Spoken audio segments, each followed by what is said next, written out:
नमस्कार, स्वागत है आप सभी का हमारी YouTube channel KCB Z classes में। अपना नेक्स्ट टॉपिक स्टार्ट करते हैं। अपन ने केमिकल बॉन्ड के जो टाइप्स हैं, रासायनिक बंध के प्रकार हैं, वो पढ़ लिए। उसके बाद में अपन ने फॉर्मल चार्ज निकालना सीख लिया है, ठीक है। उसके बाद में अपना जो नेक्स्ट टॉपिक है वो स्टार्ट करते हैं अपन VBT, ठीक है। VBT valence bond theory. Valence bond theory क्या होती है? संयोजकता बंध सिद्धांत। संयोजकता बंध सिद्धांत। देखो, सबसे पहले हम बात करते हैं कि जो VBT थ्योरी है वो हिटलर एवं लंदन ने प्रपोज की थी। हिटलर एवं लंदन ने इसको डिस्कवर किया था, दिया था 1927 के अंदर, ठीक है।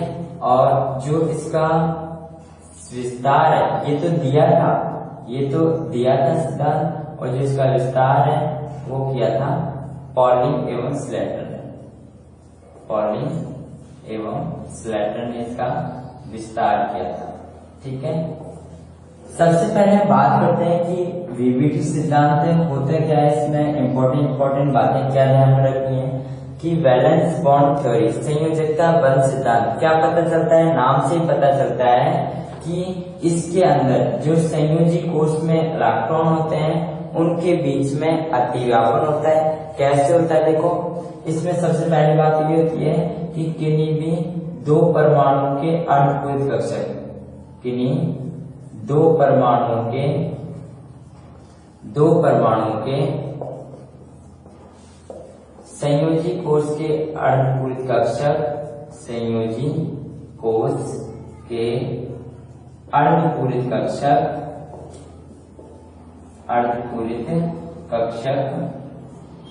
क्या करते हैं? आपस में अतिव्यापन करते हैं।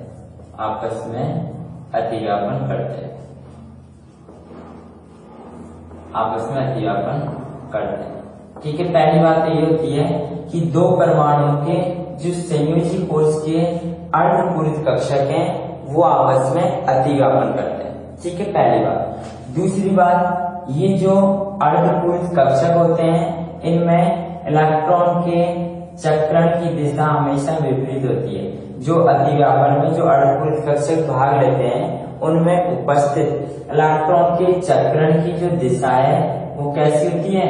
विपरीत होती है। इलेक्ट्रॉन के चक्रण की दिशा कैसी होती है? विपरीत का मतलब क्या होता है?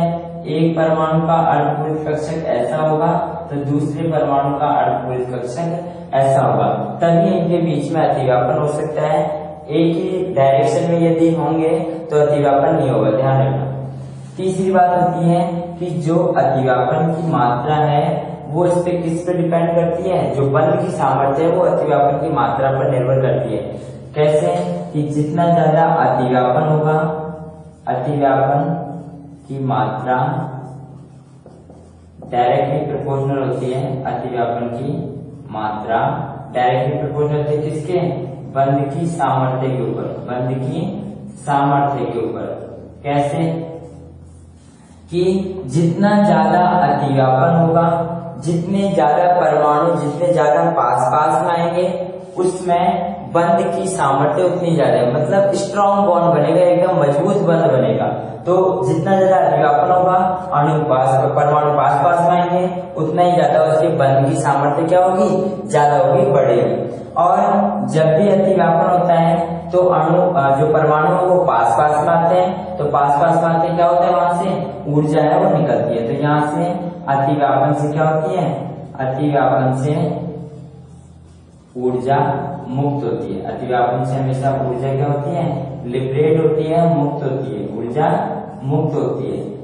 तो ये इसके मुख्य बातें होती है वैलेंस बॉन्ड थ्योरी की। सबसे पहले तो ये कि किन्हीं भी दो परमाणु के, ये इंपॉर्टेंट बात है, ध्यान रखना है कि इसके अंदर जो संयोजी कोष होते हैं उनके अर्धपूरित कक्षक आपस में क्या करते हैं, अतिव्यापन करते हैं। और अतिव्यापन कैसे करते हैं कि उनके चक्रण की दिशाएं जो आपके अर्धपूरित कक्षक है उसमें उपस्थित जो इलेक्ट्रॉन है दोनों परमाणुओं के, उसमें चक्रण की दिशाएं इलेक्ट्रॉनों के वो कैसी होती हैं, विपरीत होती है। एक की क्लॉकवाइज होगी तो एक की एंटी क्लॉकवाइज होगी, ध्यान रखना। और अतिव्यापन की मात्रा जो ओवरलैपिंग की जो मात्रा है वो किसके ऊपर डिपेंड करती है, बॉन्ड की स्ट्रेंथ के ऊपर। बॉन्ड स्ट्रेंथ उतनी ज्यादा होगी जितना ओवरलैपिंग की मात्रा होगी। और ओवरलैपिंग से क्या होती है, ऊर्जा एनर्जी है वो लिबरेट होती है।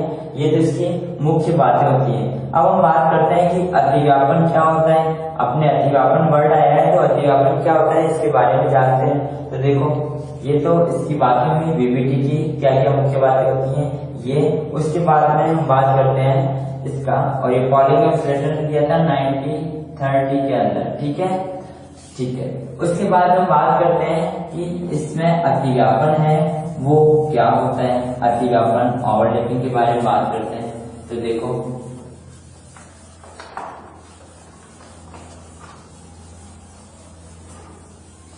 ये अपन बात करते हैं ओवरलैपिंग,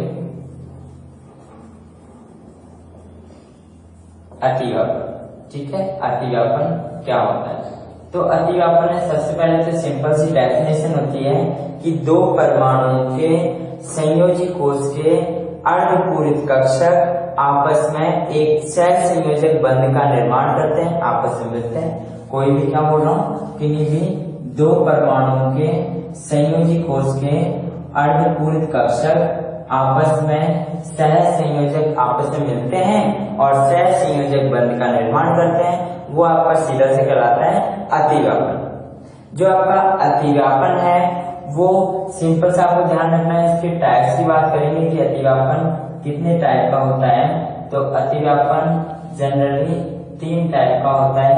एक एस ओवरलैपिंग, एस ओवरलैपिंग, एक होती है एसपी ओवरलैपिंग, एसपी ओवरलैपिंग, और एक होती है पीपी ओवरलैपिंग, पीपी ओवरलैपिंग, ठीक है, पीपी ओवरलैपिंग, ठीक है। उसके बाद हम सबसे पहले बात करते हैं, और पीपी में भी ध्यान रखना, पीपी में भी 2 टाइप की होती है। एक PP head on overlapping, head on overlapping, और एक होती है PP side wise overlapping, PP side wise overlapping, ठीक है। तो देखो जो हेड ऑन ओवरलैपिंग है इसमें मतलब क्या है, हेड ऑन का मतलब होता है समाक्षीय, ये तो समाक्षीय अतिव्यापन, और इसका मतलब होता है समपार्श्वीय अतिव्यापन, समपार्श्वीय अतिव्यापन, समाक्षीय और समपार्श्वीय अतिव्यापन। तो इसको पीपी साइड वाइज या इसको कोएक्सियल ओवरलैपिंग बोलते हैं, इसको कोएक्सियल ओवरलैपिंग भी अपन बोलते हैं। सबसे पहले अपन बात करते हैं एसएस ओवरलैपिंग की।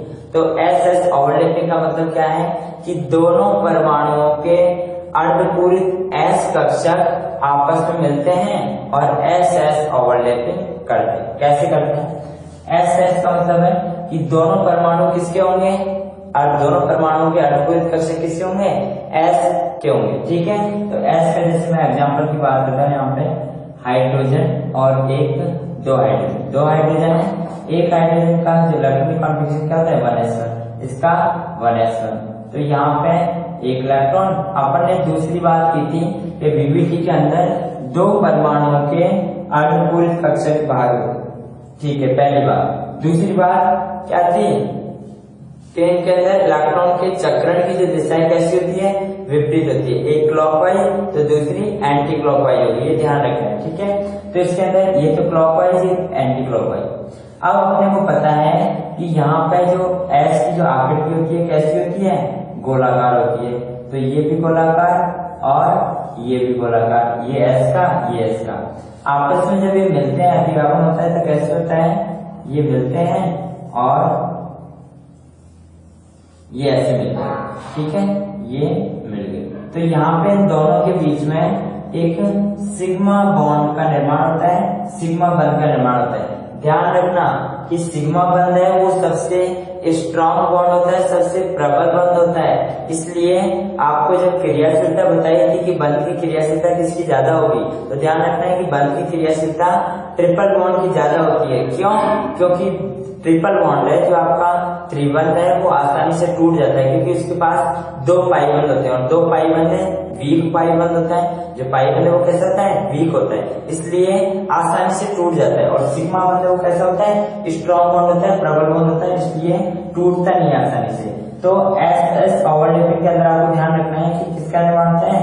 सिग्मा बंध का निर्माण होता है। दो परमाणुओं के, दोनों अर्धपूरित परमाणुओं के एस कक्षक, ठीक है, ये भाग लेते हैं। फिर हम बात करते हैं एस की ओवरलैपिंग की।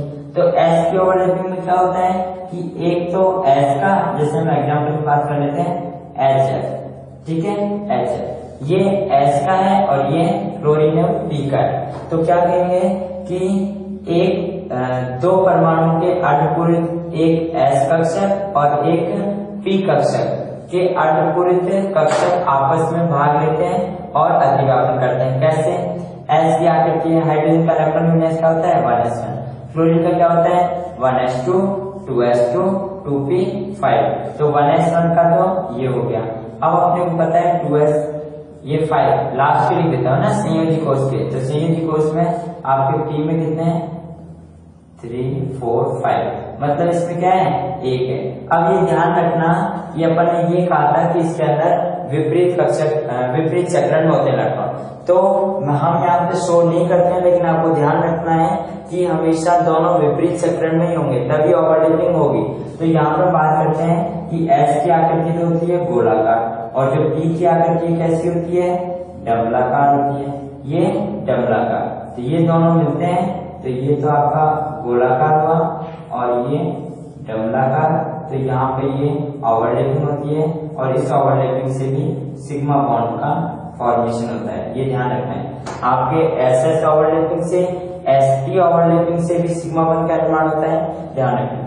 फिर हम बात करते हैं आपके पीपी हेड ऑन ओवरलैपिंग या पीपी साइड वाइज ओवरलैपिंग। तो मैं ये दो तो मिटा देता हूँ, ठीक है।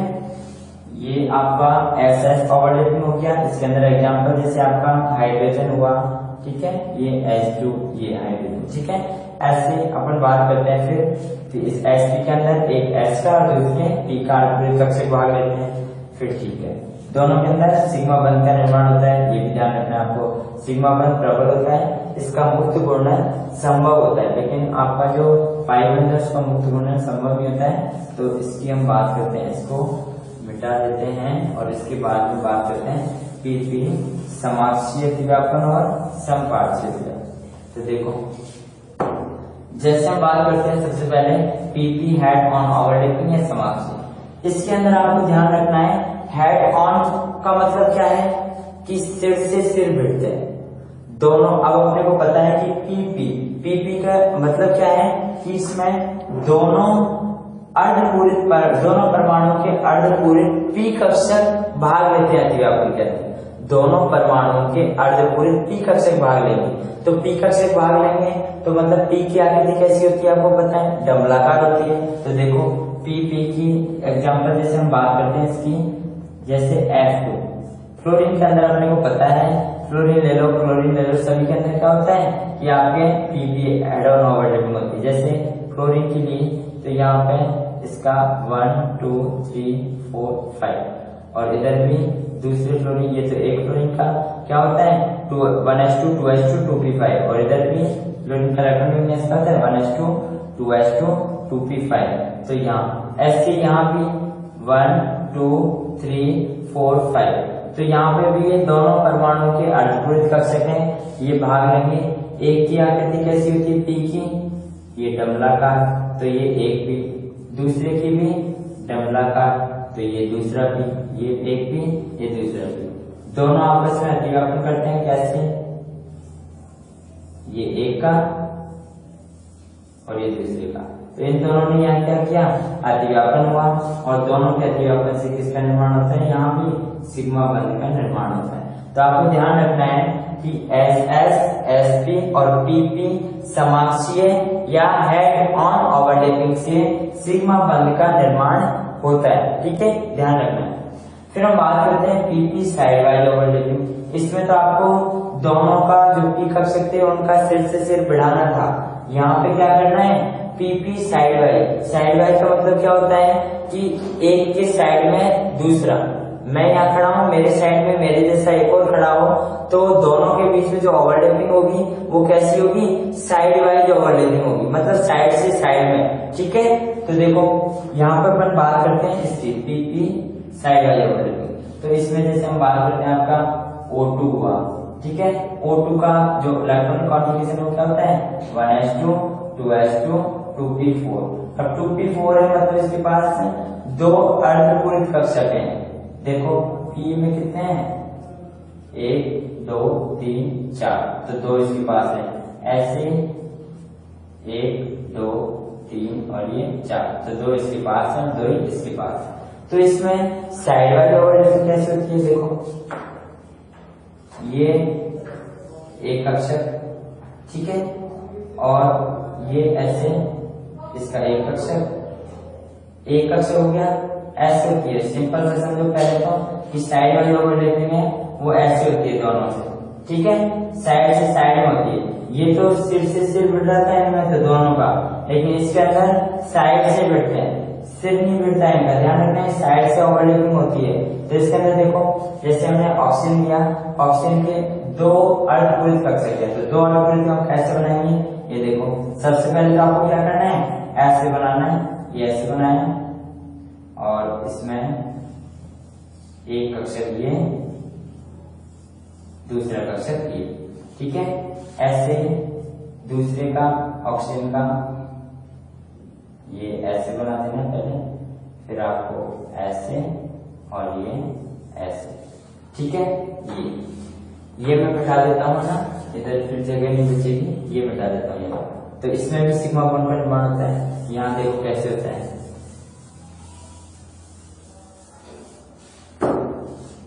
देखो यहाँ जैसे हम बात करते हैं कि इसके अंदर, अब ये पहले ध्यान रखना जब भी साइड वाली ओवरलैपिंग होती है तो कैसे होगी, ये तो इससे करेगा, ठीक है, और ये इस वाले से करेगा, ये इससे करेगा और ये इससे करेगा, ठीक है। तो कैसे होगी, देखो सबसे पहले तो जब ये ओवरलैपिंग होती है तो कैसे होती है ना, तो देखो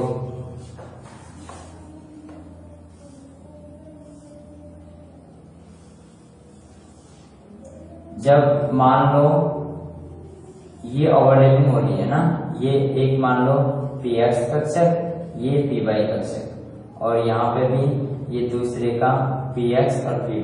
तो सबसे पहले तो ध्यान रखना, सबसे पहले सिग्मा बंध बनता है, उसके बाद में पाई बंध बनता है। कभी भी आपने सिंगल बॉन्ड से पहले डबल बॉन्ड बनते हुए देखा है, नहीं, पहले सिंगल बॉन्ड बनता है फिर उसके बाद में डबल बॉन्ड। तो यहाँ पे भी क्या होगा, ये पहले ऐसे ओवरलैपिंग होगी, उसके बाद में ये वाली की होगी। तो पहले तो यहाँ पे क्या बनता है, सिग्मा बॉन्ड बनता है, ठीक है, और उसके बाद में इनकी ओवरलैपिंग होती है, तो ये इनकी ओवरलैपिंग। तो ये यहाँ पे कैसे बनता है, ये तो आपके इसकी ओवरलैपिंग होगी, ये तो रहेगा यूं, ठीक है, और ये हो गया आपका, ये ओवरलैपिंग हो गई इसकी, ये दोनों ऐसे हो गए ना, ये ऐसे हो गए, और उसके बाद में इधर ये बच गया। उसके बाद में यहाँ पे ये आपका, ये दोनों इधर आए, ये भी इधर आए, तो ये दोनों इधर आ गए, यहाँ से भी दोनों ऐसे इधर आ गए, तो ये तो बनता है आपका सिग्मा बॉन्ड, ये तो सिग्मा बॉन्ड, और ये दोनों बनता है पाई बॉन्ड, ठीक है। तो हमेशा ऑक्सीजन और ऑक्सीजन के बीच क्या बनता है, डबल बॉन्ड, एक तो पाई बॉन्ड और एक सिग्मा बॉन्ड। तो आपका जो ऑक्सीजन होता है उसके पीछे क्या होता है, डबल बॉन्ड। पहले सिग्मा बॉन्ड का फॉर्मेशन होता है, पहले तो हमेशा ध्यान रखना समाक्षीय अतिव्यापन होगा, और समाक्षीय अतिव्यापन से सिग्मा बंध का निर्माण होता है, और उसके बाद में फिर आपकी साइड वाइज ओवरलैपिंग होगी, मतलब समपार्श्वीय या कोएक्सियल ओवरलैपिंग होगी, उससे क्या बनेगा, आपका पाइबंध का फॉर्मेशन होगा, उसके पाइबंध का निर्माण होगा। तो ये ऑक्सीजन के अंदर। ऐसी यदि हम बात करते हैं जैसे नाइट्रोजन के अंदर बात करें, तो देखो ये तो समझ आ गया ना कि पहले समाक्षीय अतिव्यापन होगा, उसके बाद समपार्श्वीय अतिव्यापन होगा। ध्यान रखना, सीधा सा पूछा जाता है कौन से अतिव्यापन में पाई बंध का निर्माण होता है, तो पीपी समपार्श्वीय अतिव्यापन के अंदर एक ही ऐसा अतिव्यापन है जिसके अंदर पाई बंध का निर्माण होता है, बाकी सभी के अंदर सिग्मा बंध का निर्माण होता है। ये आपको ध्यान में रखना है, ठीक है। उसके बाद में अपन बात करते हैं, जैसे आपका नाइट्रोजन का देख लो, ये तो ऑक्सीजन का हो गया। जैसे हम नाइट्रोजन की बात करते हैं, चलो मैं इसी में बता दूंगा आपको। यहाँ पे जैसे नाइट्रोजन की बात करते हैं, ठीक, चलो इसको भी मिटा देता हूँ। हाँ, जैसे बात करते हैं नाइट्रोजन की, नाइट्रोजन का जो इलेक्ट्रॉन विन्यास है 1s2 2s2 2p3, ठीक है। इसके पी में कितने इलेक्ट्रॉन है? 3 है, 1 2 3, मतलब ये 3 बॉन्ड बनाता है, ठीक है। अर्धपूरित एक के, दूसरे नाइट्रोजन के भी 3 अर्धपूरित, ठीक है। तो ये देखो यहाँ बना देता हूँ तीनों, ये आपके 1, ये 2, चलो इसको छोटा कर लेते हैं, 2, और ये आपका 3। ऐसे यहाँ पे ये 1, ये 2 और ये तीसरा, ये मान लो px, ये मान लो py और ये pz, ठीक, pz। ऐसे यहाँ पे ये px, ये सॉरी ये px, ये py और ये pz, ठीक है। इन दोनों की ओवरलैपिंग होगी, कैसे होती है देखो, यहाँ पे सबसे पहले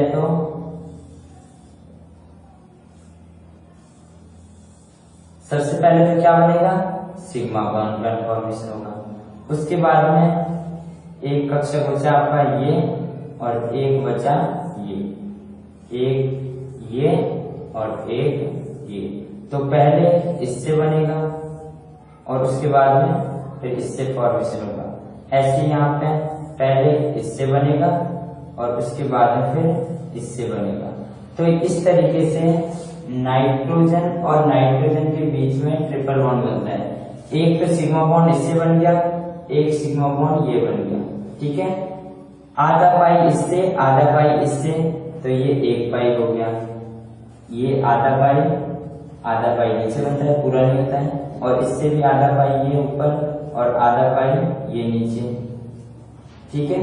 तो यहाँ से 2 तो पाई बॉन्ड, नाइट्रोजन और नाइट्रोजन के बीच में ट्रिपल बॉन्ड बनता है, जिसमें से 2 पाई बॉन्ड और एक सिग्मा बॉन्ड होता है। तो आपको ध्यान रखना है कि सिग्मा बंध का जो सामर्थ्य है, सिग्मा बंध का सामर्थ्य बहुत ज्यादा होता है, स्ट्रेंथ है वो बहुत ज्यादा होती है पाई बंध से, ठीक है। पाई बंध की कम होती है। क्यों? क्योंकि यहाँ पे देखो जो सिग्मा बंध है वो कैसे बनता है, एकदम अच्छे से ओवरलैपिंग होती है। सिग्मा बंध का मुक्त घूर्णन आपस में संभव होता है। मुक्त घूर्णन का मतलब है वो आसानी से ऐसे आपस में एक दूसरे कक्षक में घूम सकते हैं। लेकिन जब पाई बॉन्ड बनता है तो पाई बॉन्ड का मुक्त घूर्णन संभव नहीं होता है। ध्यान रखना, मुक्त घूर्णन का मतलब क्या है कि जैसे सिग्मा बॉन्ड का रोटेशन है वो ऐसे हो सकता है, लेकिन पाई बॉन्ड जब बनता है तो उसके अंदर या तो ये ऐसे बन रहा है ऐसे वाले, या फिर एक ही कक्षक, तो इसका ज्यादा ये राउंड नहीं कर सकते, तो इसका मुक्त घूर्णन संभव नहीं होता है, इसलिए ये ज्यादा ओवरलैप नहीं कर पाता है। और सिग्मा बंध है वो आसानी से एक दूसरे में ओवरलैप हो जाते हैं, आसानी से एक दूसरे में मिल जाते हैं, इसलिए वो जो बंध सामर्थ्य है वो सिग्मा बंध की ज्यादा होती है और पाई बंध की कम होती है। ये आपको ध्यान रखना है, ठीक है। इसी वजह से जो क्रियाशीलता है वो रासायनिक जो अभिक्रिया होती है उनमें जो ट्रिपल बॉन्ड से होने वाली रिएक्शन है वो जल्दी से होती है, फटाफट। पहले ट्रिपल बॉन्ड टूटता है, उसके बाद डबल, फिर सिंगल, ठीक है। तो ये इसकी क्रियाशीलता होती है। अपना नेक्स्ट टॉपिक अगले पार्ट में। धन्यवाद।